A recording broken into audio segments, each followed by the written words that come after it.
Shalom,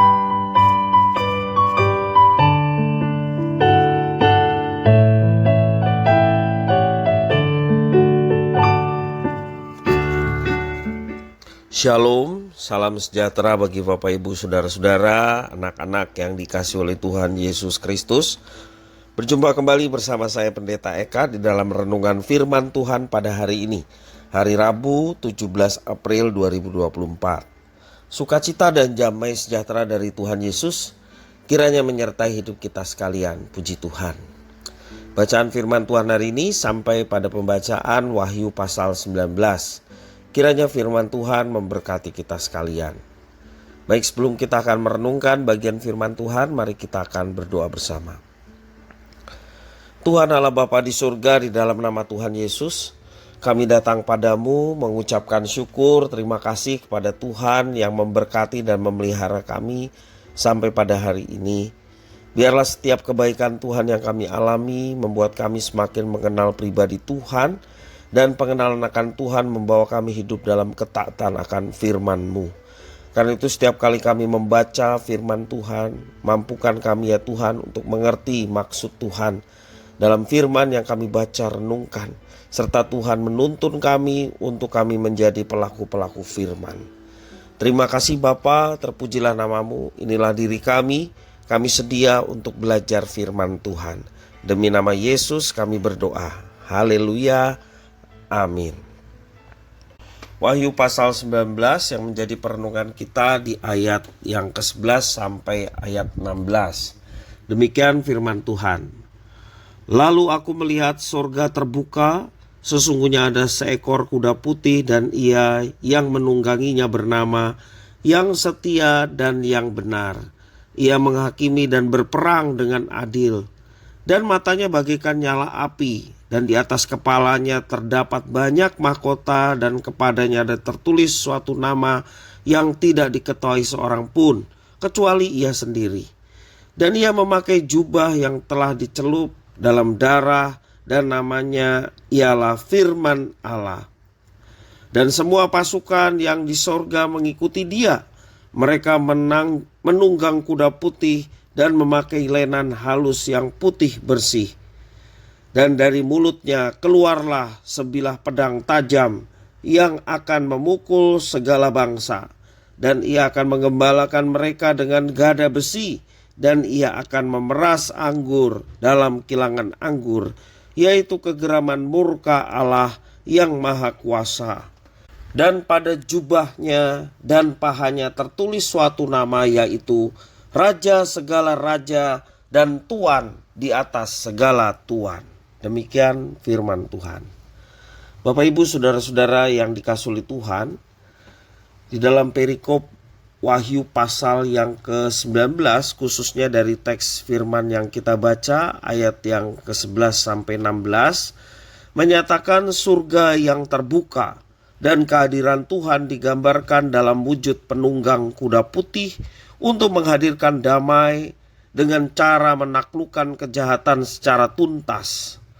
Terbukanya surga seperti yang dikatakan di dalam ayat yang ke-11 menegaskan perkenan Tuhan Allah atas karya yang dilakukan oleh Kristus penebus.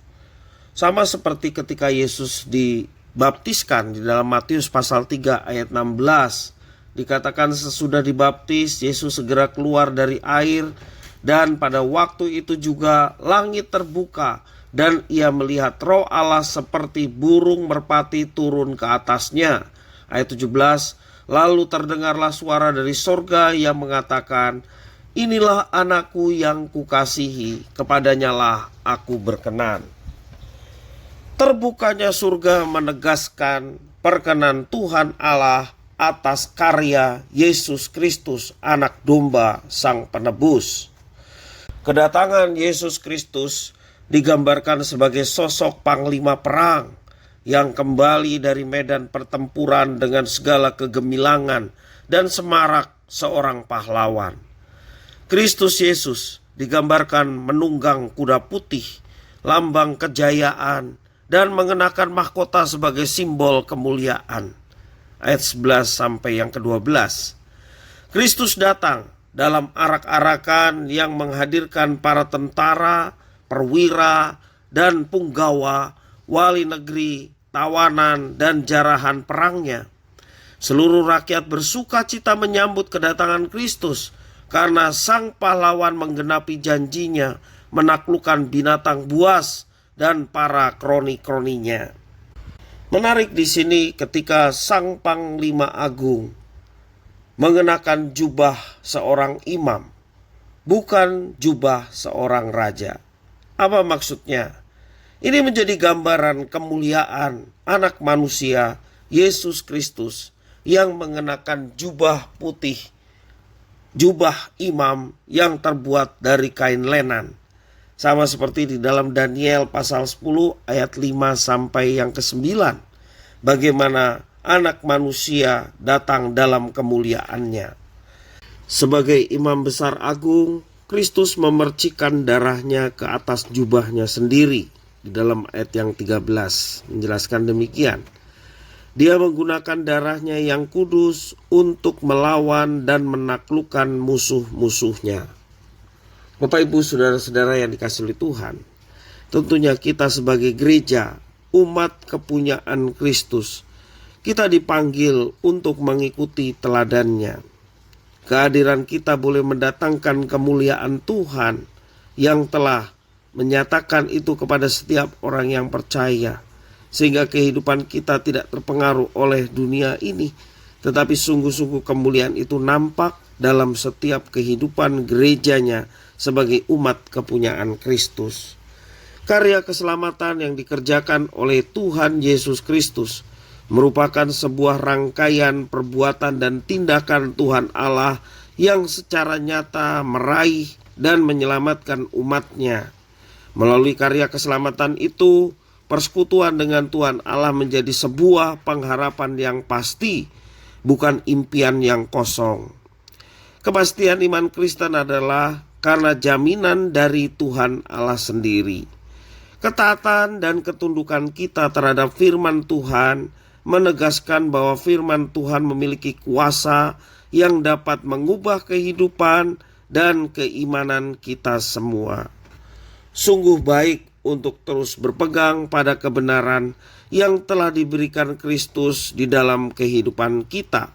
Sebagai umat yang sudah ditebus oleh Kristus dan menjadi milik kepunyaan Kristus, marilah kita senantiasa hidup di dalam kebenaran Kristus, sehingga terang Kristus boleh terpancar dalam kehidupan kita, sehingga nama Tuhan dimuliakan dan banyak jiwa-jiwa boleh mengenal pribadi Kristus melalui kesaksian yang diberikan gerejanya dalam kehidupan di dunia ini.